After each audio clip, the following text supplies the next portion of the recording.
আসসালামু আলাইকুম এভরিওয়ান, কেমন আছো তোমরা সবাই? আশা করি সবাই অনেক ভালো আছো। তো আরও একটা নতুন ব্লগে তোমাদের সকলকে স্বাগত। তো দেখো, সকাল সকাল আমার কাজই হচ্ছে প্রথমে চা নাস্তা বানানো, তারপরেই আমি অন্য কোনো কাজ করি।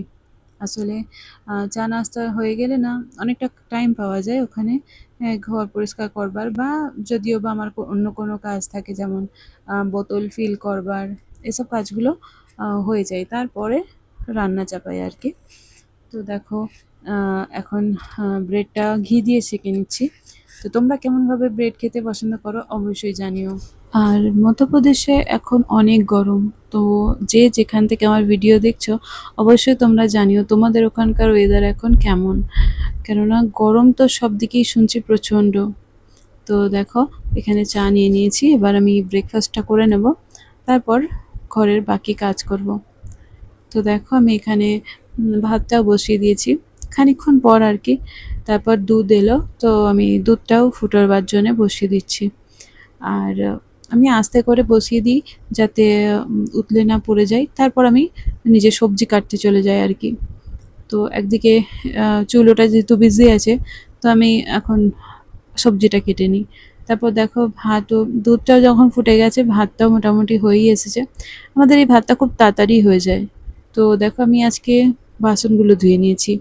বাসন ছিল আর কি, রাতের কিছু বাসন পড়েছিল, তো ওগুলো ধুয়ে নিলাম। দেখো, ডিম রান্না করব, তাই ডিম সেদ্ধ বসিয়ে দিয়েছি। আর এরই মধ্যে আমার সবজিটাও কাটা হয়ে গেছে।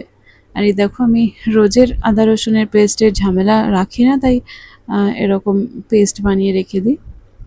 আর দেখো, এখানে নিয়ে নিয়েছি হাঁড়িটা গরম করে দিয়ে দিলাম তেল। তো আমাদের এখানে সর্ষের তেলে খুব বেশি রান্না হয় না, কখনো সখনো রান্না হয়। বেশিরভাগই সাদা তেল বা সয়াবিন অয়েলেই রান্না হয়। তো দেখো, আগের দিনে যে ক্ষীরটা বানিয়েছিলাম না, ওটা তো ফ্রিজে রেখে আরও টেস্টি বেড়ে গেছে টেস্ট। তো তোমরা কারা এরকম পছন্দ করো যে ঠান্ডা ঠান্ডা জিনিস?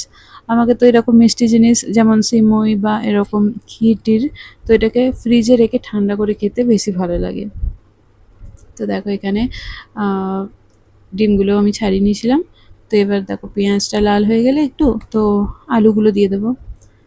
তো এখানে আমার এগুলো আর শ্যুট করা হয়নি, তো এদিকটা আলুগুলোকে কষাচ্ছিলাম আর কি, তরকারিটা। তো একটু ঢাকা দিয়ে দিয়ে কষিয়ে নেব। আর ততক্ষণে যদি কোনো বাসন থাকে আমি ওগুলো ধুয়ে নিই। তো আজকে দেখো, বাসন ধোয়া তো হয়ে গিয়েছিল। তো এই এই খিলনাগুলো আমার মেয়ের না, আমাদের একটা পুচকে আছে তার।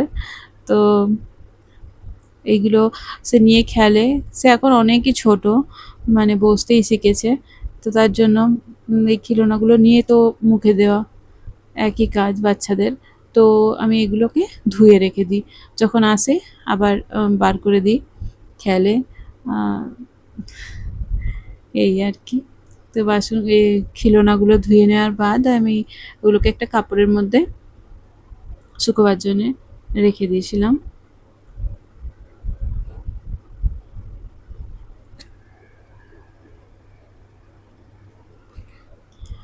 আর যাদের বাড়িতে বাচ্চারা আছে তারা অবশ্যই জানো, এরকম তো বাচ্চারা করতেই থাকে, কিছু না কিছু জিনিস মুখে দেওয়া। আর এই যে দেখো, রান্না এদিকে আমার কমপ্লিট হয়ে গেল। তো রান্না কমপ্লিটের বাদে আমি ঘরটা ঝাঁট দিয়ে নিয়েছিলাম। আর ঝাঁট দেওয়ার পর দেখো, ঘরটা মুছে নিচ্ছি। আর ঘর মোছা হয়ে গেলেই বাস, এবার আমার কাজ কমপ্লিট।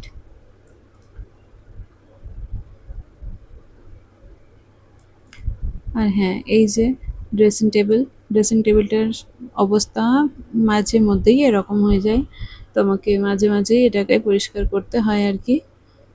তো দেখো, সেই কাজটাই এখন করছি। আর সব জিনিস যা কিছু হাতের কাছে পাই সব এখানেই রেখে দেওয়া, এটাই আর কি। দেখো, এখানে কি না নেই, ওষুধ থেকে শুরু করে বিস্কুটের কৌটো থেকে শুরু করে সব কিছু। তো দেখো, ভালো করে মুছেও নিয়েছি আমি এটা পরিষ্কার করে দেওয়ার পর। আর এবার তো সন্ধেবেলার ভিডিও। তো সন্ধেবেলা বানিয়েছিলাম ডিম টোস্ট আর একটু চা। তো ডিম টোস্টটা চা খাওয়ার পর একটু গিয়েছিলাম বাজারে।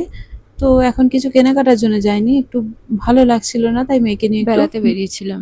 তো আজকে ভিডিওটা এই অবধি। ভিডিওটা ভালো লাগলে অবশ্যই লাইক করো, কমেন্ট করো আর শেয়ার করো।